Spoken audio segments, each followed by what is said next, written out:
했습니다.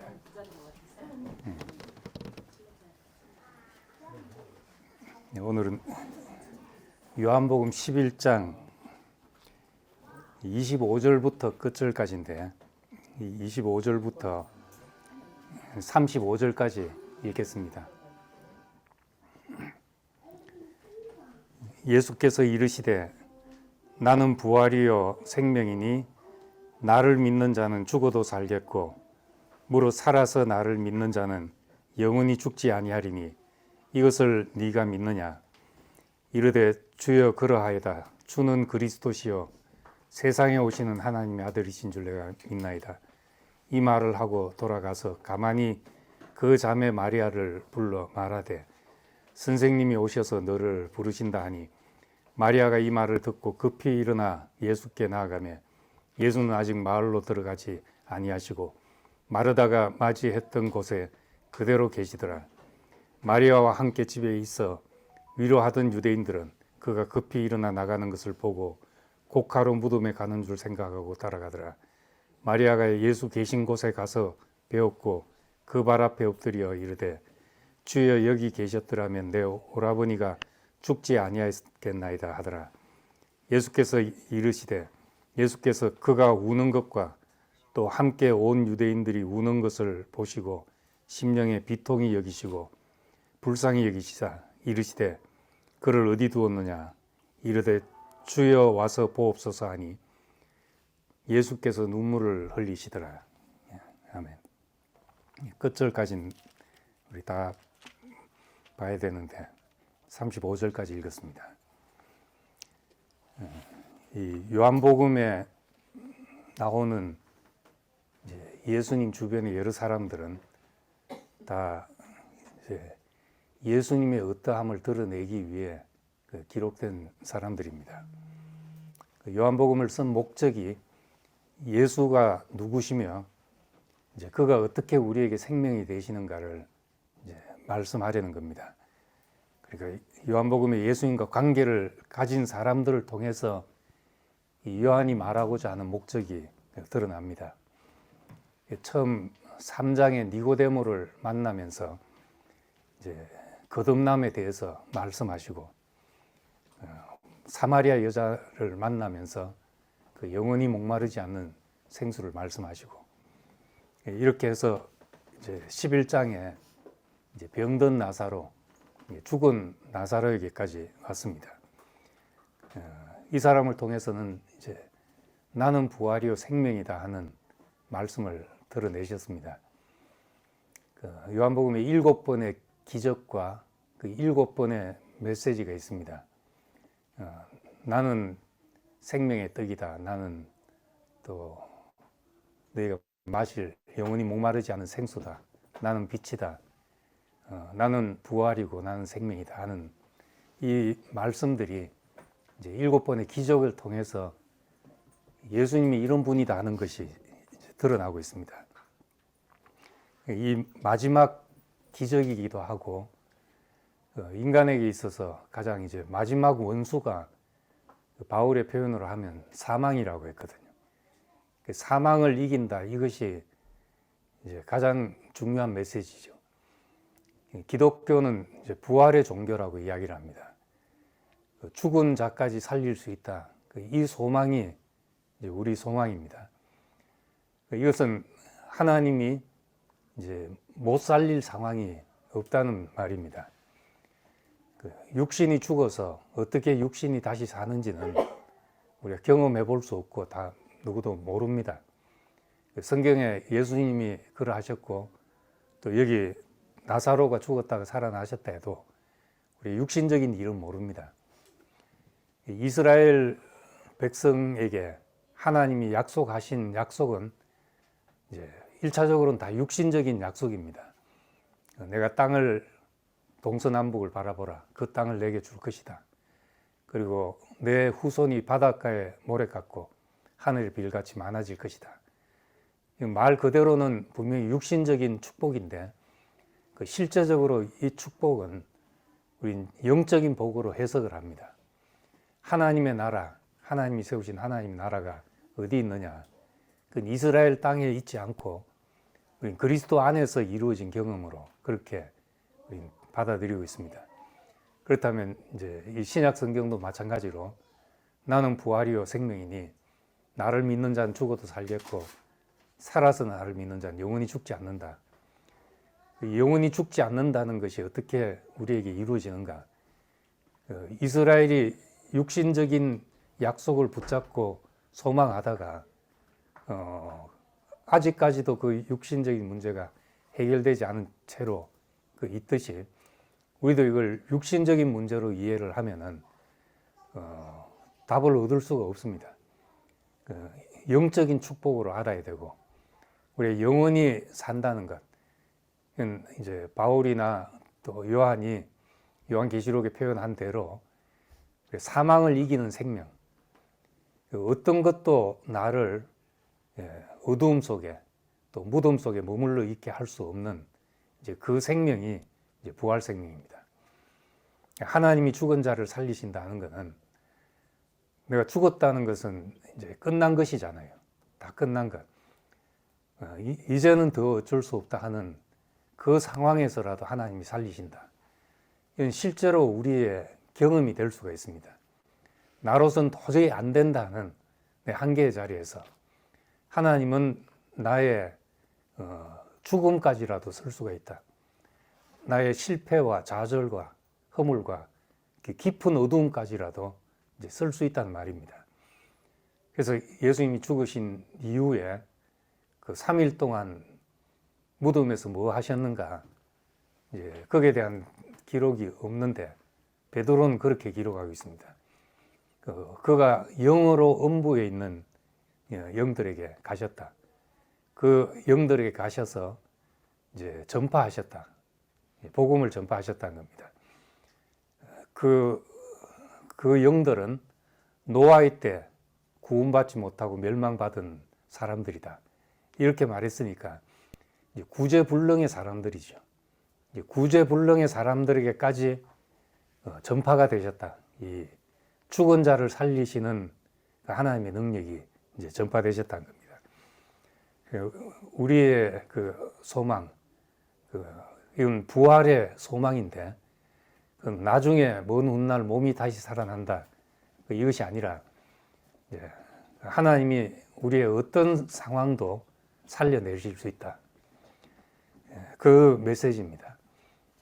우리는 이제 나 좀 살려봐라. 이런 경우들이 이제 주변에 있잖아요. 어떻게 나를 살리겠냐. 정말 내 위로가 닿지 않은 자리가 내 주변에도 널려져 있습니다. 내 경험으로는 도저히 무슨 말도 해줄 수 없는 그런 상황들이 있죠. 그런데 오직 예수의 죽음이 거기까지 도달해서 사람을 살릴 수 있다는 것. 모든 사람을 살릴 수 있는 이 소망이 예수 그리스도 안에 있는 겁니다. 이걸 우리는 예수님이 이것을 두고 나는 부활이요 생명이다. 나를 믿는 자는 그 죽음 가운데서도 살아날 것이고 살아서 나를 믿으면 영원히 죽지 아니하리라. 영원히 어두움에 머물 수 없는 이제 그 생명을 우리에게 주겠다는 겁니다. 예수님이 오신 목적이 우리로 하여금 생명을 얻게 하고 더 풍성히 얻는 것이라 했습니다. 그리고 요한복음 1장에서도 말씀이 있었는데 그 안에 생명이 있었다. 이 생명이 사람들의 빛이다. 요한복음의 목적이 우리에게 이 생명을 주는 것이고 이제 신약 성경의 생명이라는 말의 대부분이 절반 이상이 요한서신에서 나오는 말씀입니다. 우리 분명한 생명을 주려고 하는데 이 생명, 영생을 얻는다고 표현을 하니까 영원하다는 그 수식어 때문에 우리 시간의 길이로 생각하는 경우가 많습니다. 안 죽고 오래 산다든지 뭐 끝없이 산다든지 이것이 아니라 그 하나님이 우리에게 주시고자 하는 예수님이 우리에게 주고자 하는 그 생명은 부활 생명인 것이요. 사망에서도 살아날 수 있는 어떤 절망에서도 우리가 일어날 수 있는 그 생명이 이제 부활 생명입니다. 근데 이제 점점 예수님의 표적은 더 깊어가서 이제 떡을 먹이시는 정도가 아니라 이제 사람을 살리는 일까지 오게 됐습니다. 근데 반대로 예수님은 점점 더 깊은 죽음으로 가게 됐습니다. 여기 이제 베다니는 예루살렘 가까이 있는 곳입니다. 지금 성경이 지금 시간으로 배열된 건 아니지만은 이 사건 이후에 이제 예루살렘으로 들어가셔서 마지막 예루살렘 들어가셔서는 이제 일주일 만에 처형이 되신 것이죠. 그러니까 이제 일주일 남은 시간 전입니다. 시간적으로 보면은. 그리고 계속해서 사람들이 예수에 대해서 의심하고 회의하고 하다가 이제 잡으려 하고 11장 뒤에서는 이제 죽이려고 모의하는 것까지 나옵니다. 이런 상황을 예수님도 아셨고 또 제자들도 알았습니다. 그래서 나사로가 죽었다는 소식을 알고 이제 예수님이 이제 우리가 그에게로 가자 하셨을 때 16절에 디두모라 하는 도마가 다른 제자들에게 말하되 우리도 주와 함께 죽으러 가자. 이거는 그 분위기가 어땠는지를 말해주고 있습니다. 예수님이 지금 베다니는 예루살렘 가까이 있는 바로 옆에 있는 마을인데 여기로 간다는 것은 바로 예수를 잡아서 죽이려고 하는 사람들 정말 가까이까지 가시는 겁니다. 제자들은 거리로 간다는 게 이제 죽음을 감지한 것이죠. 그래서 우리도 그럼 죽으러 가겠다. 예수님이 예루살렘 가까이 간다는 건 죽으러 간다는 걸 의미하기 때문에. 근데 이 참 요한복음의 그 표현들이 참 놀라운 것이 이 세상의 일반적인 문학 작품으로도 그 이만한 작품이 없다고 하는 것이 그런 의미의 중첩과 이런 묘사들이 탁월합니다. 사람을 살리러 가는 길에 그 길이 예수님에게는 죽음으로 가는 길이었죠. 우리도 이제 누구를 살리려고 하면은 죽음을 가지고 살리는 것밖에는 다른 방법이 없습니다. 뭐 잘해준다 이것도 해보면 안 되고 잠시 사탕 발리면 될지 몰라도 그거로는 안 되고 진짜 그리스도의 죽음만이 우리의 모든 부정을 씻기는 힘이 되고 사람을 살게 하는 그 힘이 되죠. 그래서 이 죽은 나사로가 어떻게 살아났는가, 이 죽은 사람이 어떻게 살아났는지는 우리는 참 모르는 일이거든요.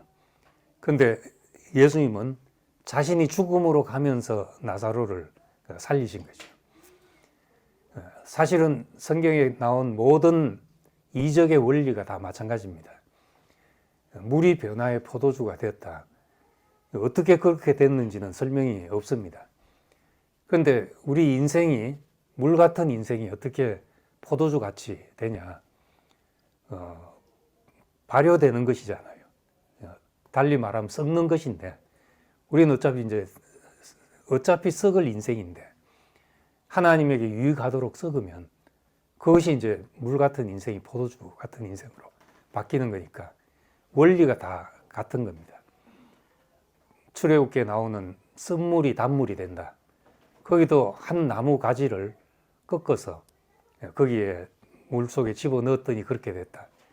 뭐가 들어가서 쓴물이 단물이 되는지 우리는 화학적으로는 잘 모릅니다. 그렇지만 우리 인생의 경험으로는 그 십자가의 원리가 들어가면 그 쓴 모든 인생이 단 인생으로 바뀌어지는 것이니까 이 죽은 자를 살리는 이야기, 지금까지 예수님이 하신 모든 일들이 더 구체화되고 있고 자신은 지금 제자들이 느낀 대로 죽으러 가시는구나, 죽을 자리로 가시는구나, 죽으러 가시는데 그 자리에서 이제 나사로가 살아나게 된 겁니다.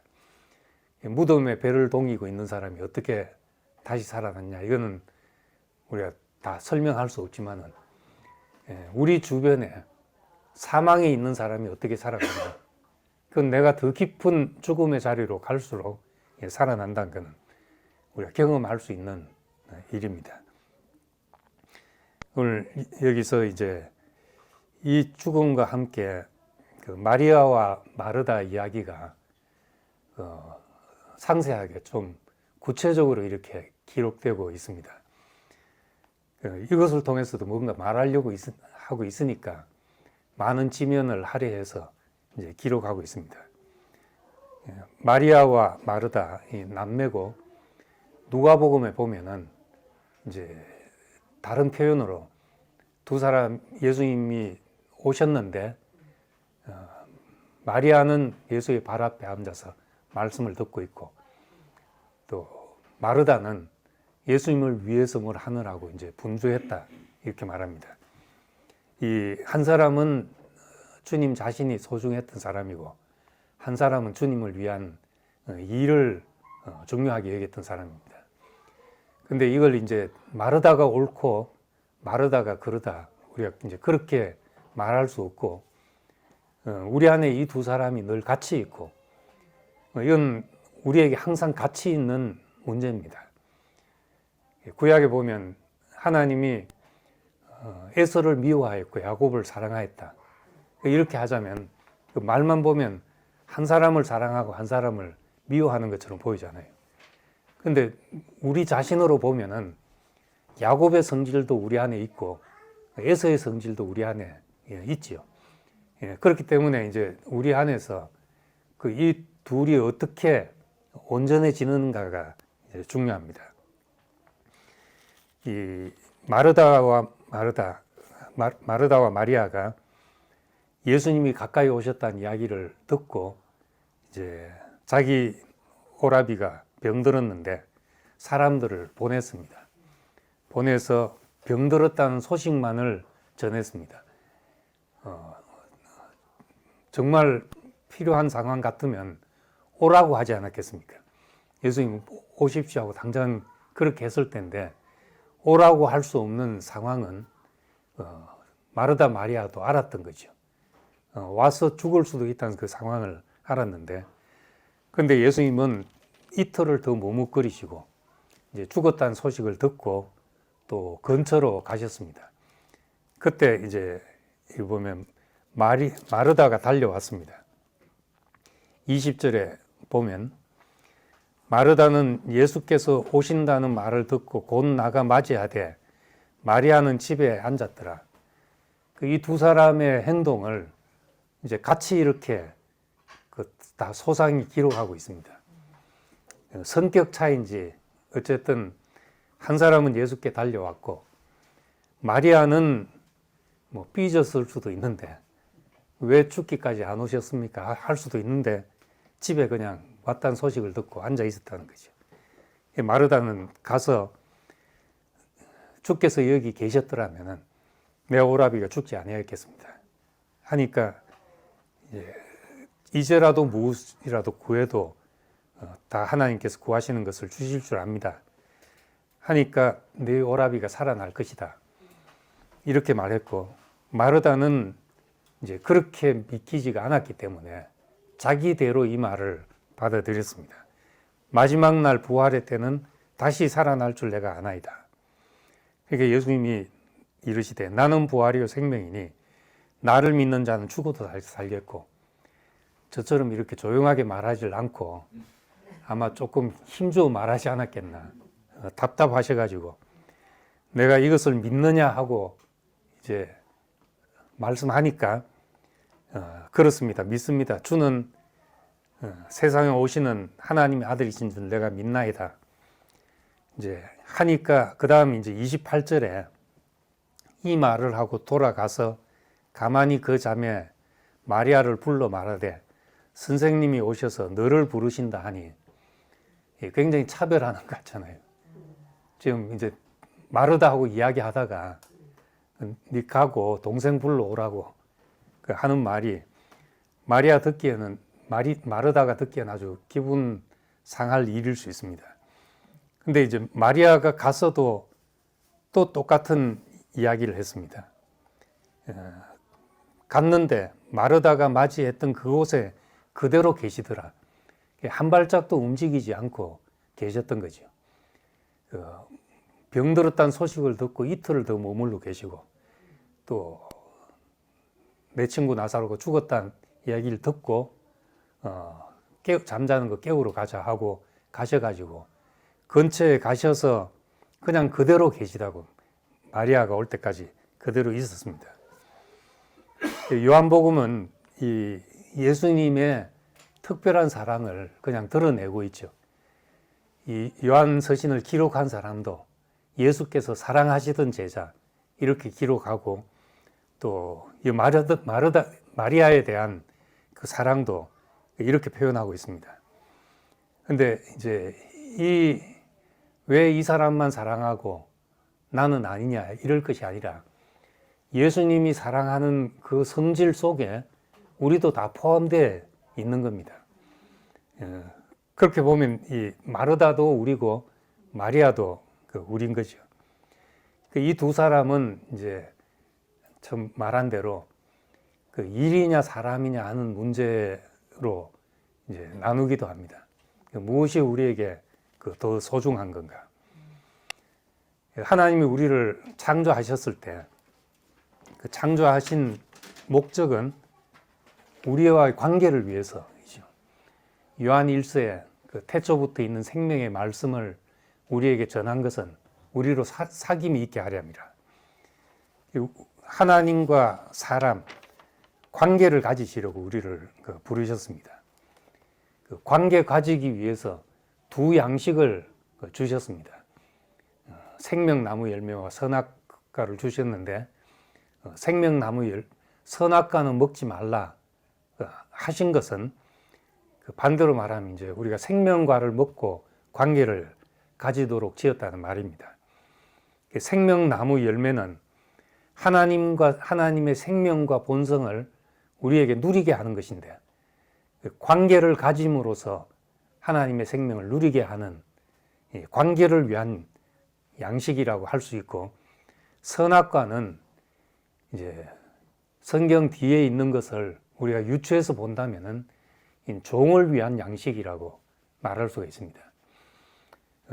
어디서 그걸 볼 수 있는가 하면, 노아의 홍수 이후에 노아가 포도를 재배하고 포도주에 취해서 이제 바지가 내려가고 하체를 드러내고 드러누워서 이제 잠을 자게 됐을 때, 함이 그 모습을 보고 형제들에게 이제 고했다는 겁니다.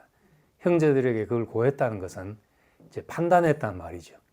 아버지가 저래가 되냐 하고 판단한 것을 전했고, 두 아들은 이제 가서 하체를 뒤로 가서 하체를 덮었다고 그렇게 말하고 있습니다. 근데 이 일을 깨어나서 노아가 알고 나서 그 함에게 말하기를, 가나안은 종의 종이 될 것이다 이렇게 말했습니다. 가나안은 함의 아들인데 종의 종이 될 것이다. 종 중에 가장 천한 종이 될 것이다. 이제 이렇게 말했습니다. 이건 그냥 화가 나서 하는 저주가 아니라 그 아버지를 판단한 그 성질이 그 종의 성질이라는 거죠. 판단. 그 종은 일을 위해서 있는 사람이니까 일을 하자면 판단을 잘해야 되죠. 그러니까 선악을 분별하는 것은 종을 위해서는 꼭 필요한 것입니다.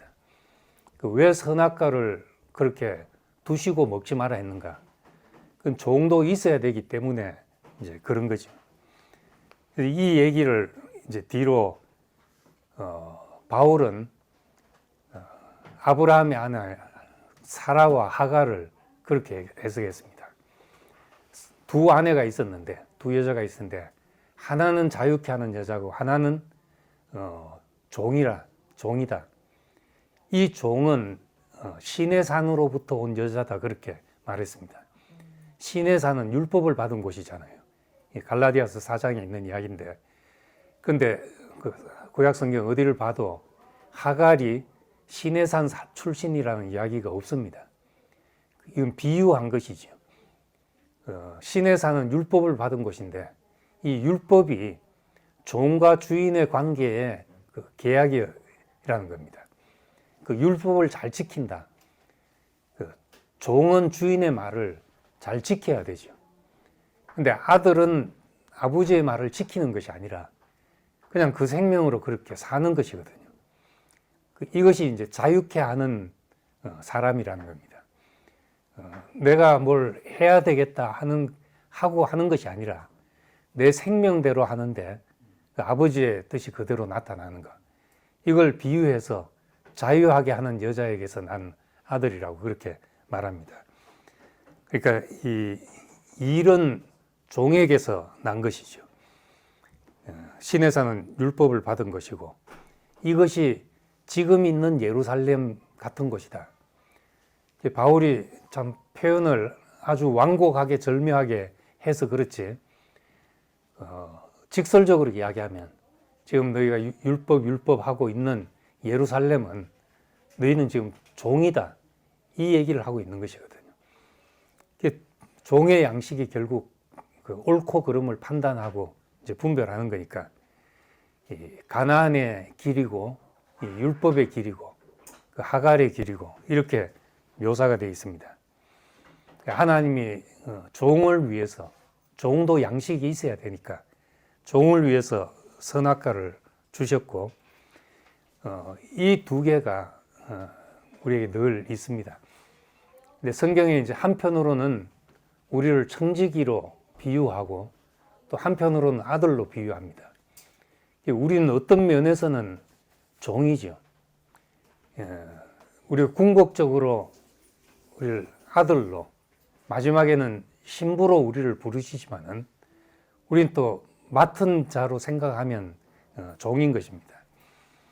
그래서 우리에게 가장 중요한 것은 하나님과 내가 어떤 관계를 가지냐, 하나님과 사람의 관계의 질이 그것이 이제 우리 삶의 질이기도 합니다. 교회는 초기 교회에 대한 평가는 캐톨릭이 생기기 전에 제도가 생기고 교리가 생기기 전에 관계의 질이 교회였습니다. 그래서 이제 초대교회를 연구하는 사람들이 어떻게 이제 짧은 시간에 지금은 전도하려고 해도 안 되는데 그 시기에는 어떻게 이렇게 짧은 시간에 그 넓은 지역에 그렇게 깊은 유대를 가지고 그리스도인이라는 어떤 공통의 세계가 형성되었는가? 이제 특징을 연구하면서 한 가지 초대교회의 큰 특징은 어디서 누구를 만나든지 그리스도인이라고 하면은 피를 나눈 형제보다 더 진한 관계로 이제 느꼈다는 겁니다. 그리스도인이라는 표현을 대놓고도 말 못하고 상징적으로 이제 물고기를 그렸죠. 물고기를 그리면은 그 사람 저 사람이 그리스도인이구나 알고 집에 영접하고 식구처럼 대하고 이제 이렇게 했다는 겁니다. 물고기가 이제 예수 그리스도 하나님의 아들 구세주 이 첫 글자를 타고 난 첫 글자를 따면 그 말이 이제 익투스라는 말이 되는데 익투스란 말이 물고기라는 말이니까 그래서 이제 물고기를 초대교회에 상징했던 거죠. 십자가의 상징보다도 이제 물고기의 상징이 더 먼저 있었던 상징입니다. 그런데 그렇게 이제 유대를 느꼈던 겁니다. 지금 오늘날 누가 모르는 사람이 우리 집에 와서 여기에 내가 한 달 머물다 가겠다. 내가 그리스도인이다 하면은 받아주겠습니까? 근데 초대교회는 그렇게 했다는 겁니다. 그 예수를 따른다는 것만으로도 형제보다도 더 가까운 사람으로 느끼고 했는데 요즘은 뭐 그리스도인을 떠나서 이제 교회 간에도 왕래가 잘 없잖아요. 교회 간에도. 안타까운 거죠. 어제 유성에서 이제 제가 대전교회 온다니까 대전교회하고 유성교회하고 차로 한 5분 거리입니다. 그 지난달에 오셨던 이석훈 형제님 교회가. 그래서 온다는 얘기를 듣고 그 몇 시에 오냐고 한 시간 전에 우리 와서 교제를 하고 글로 가면 안 되냐고 해서 1시간 전에 가서 거기서 이제 1시간 교제를 하고 또 이제 오시겠다는 거예요.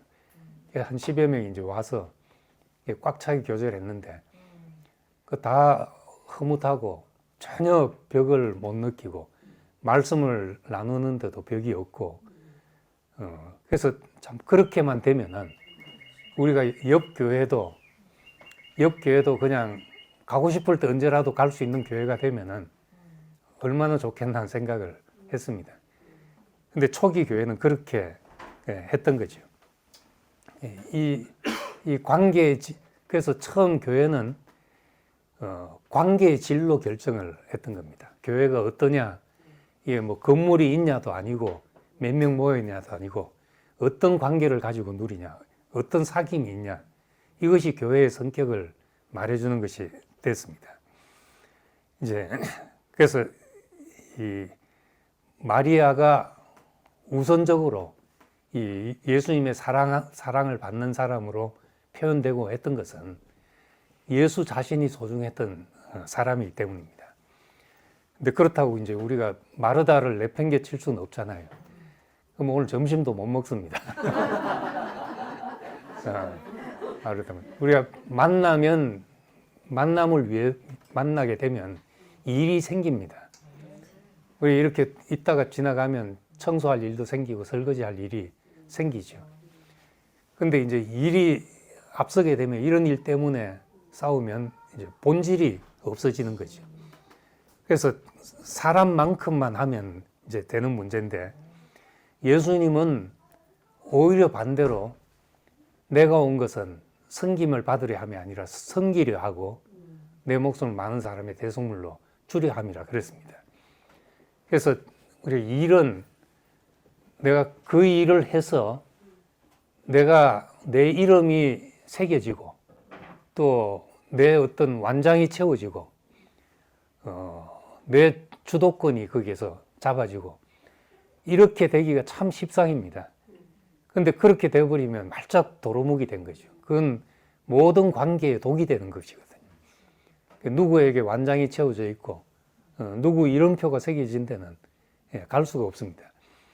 오늘도 이제 이 영민 형제가 노래 인도를 해서 합창을 했는데 합창할 때 제일 중요한 거는 누구 소리가 안 나와야 되잖아요. 누구 소리가 안 들리는 것이 합창의 가장 아름다운 조화입니다. 그래서 여러 사람들이 이제 합창을 할 때 지휘자의 지휘 속에 다 소리가 묻혀서 이제 한 소리로 나오게 되죠. 누구가 노래 잘한다 이래 되면 합창을 베리는 것이 되어버린다는 겁니다. 예수님은 이제 내가 온 것은 섬김을 받으려 함이 아니라 도리어 섬기려고 왔다.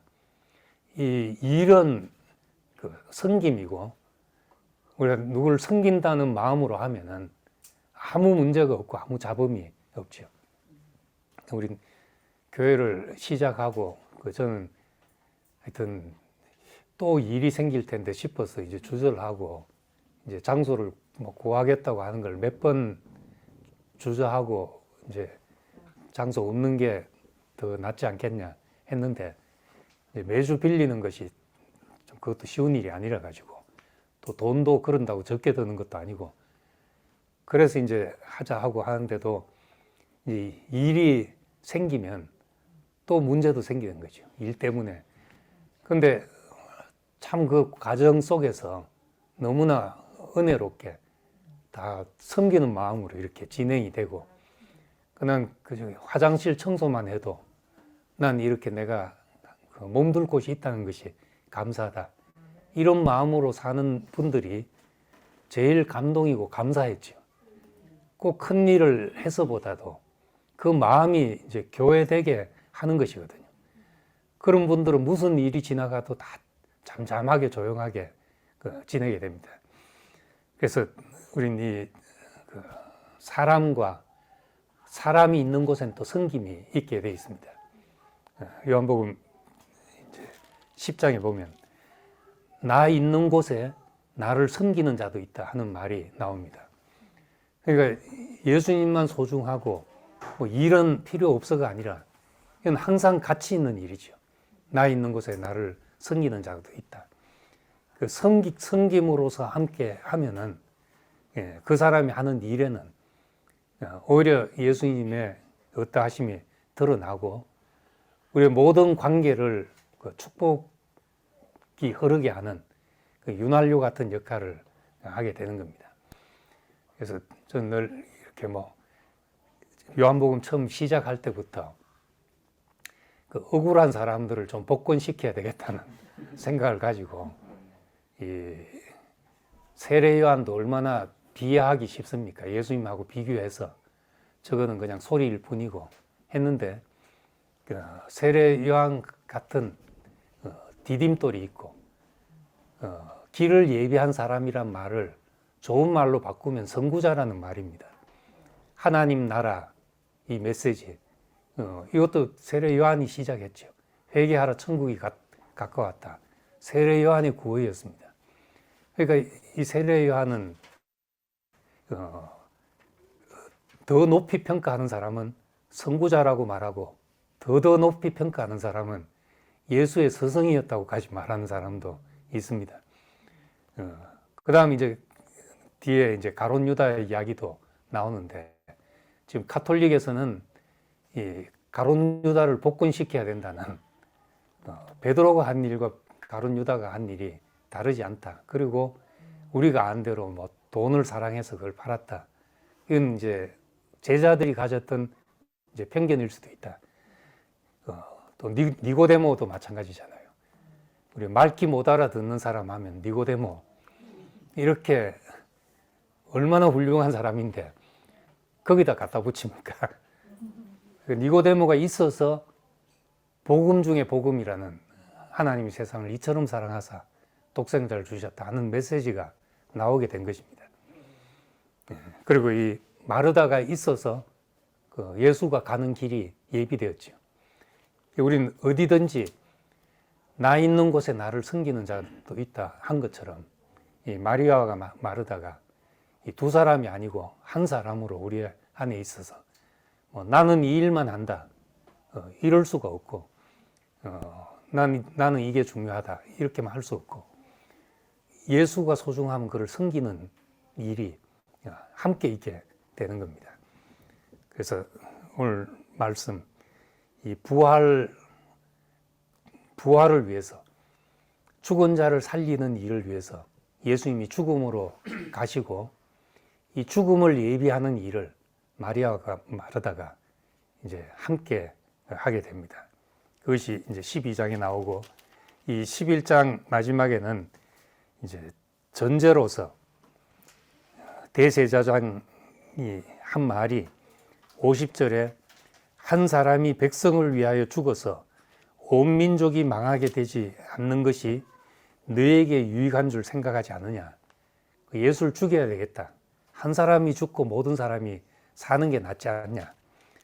그 앞에는 모든 사람이 그를 믿게 되면은 로마인들이 와서 우리 땅과 우리 민족을 다 빼앗아 간다.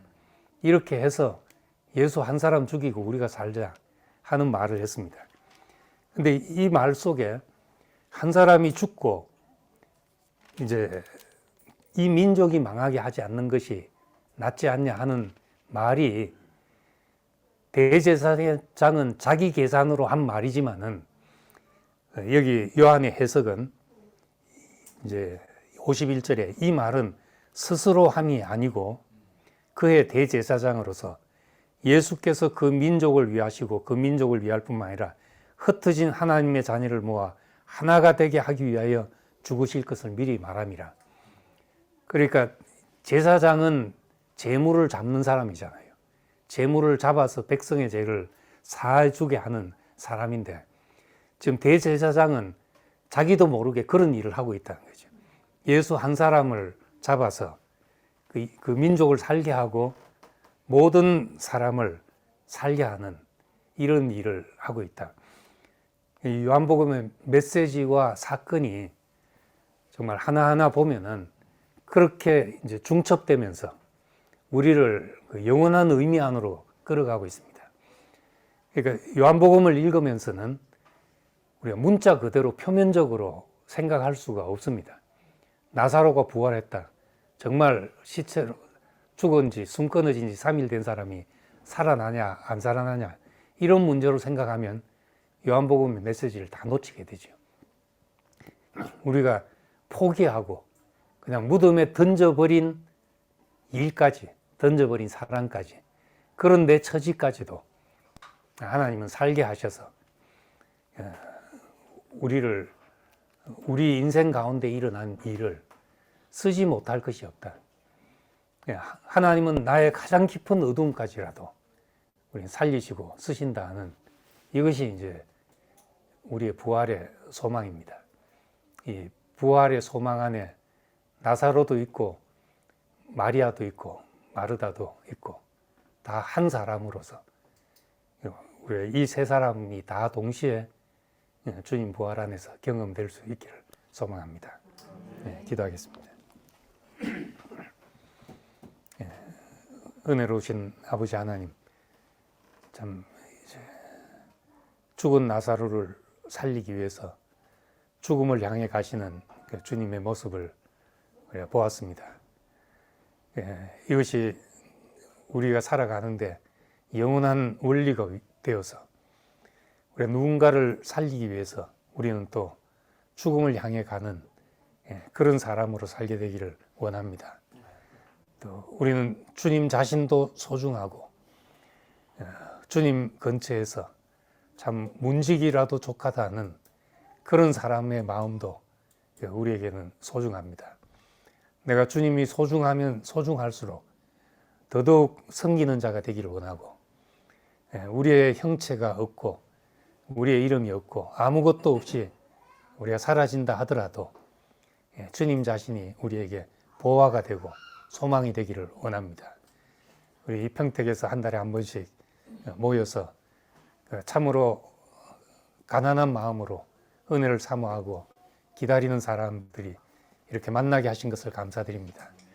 주님께서 그 가난한 마음을 채우시고 축복하셔서 늘 예수 그리스도 안에 흐르는 생명과 평안이 넘치기를 소망합니다. 주께서 주신 은혜에 감사드리며 예수님 이름으로 기도드립니다. 아멘.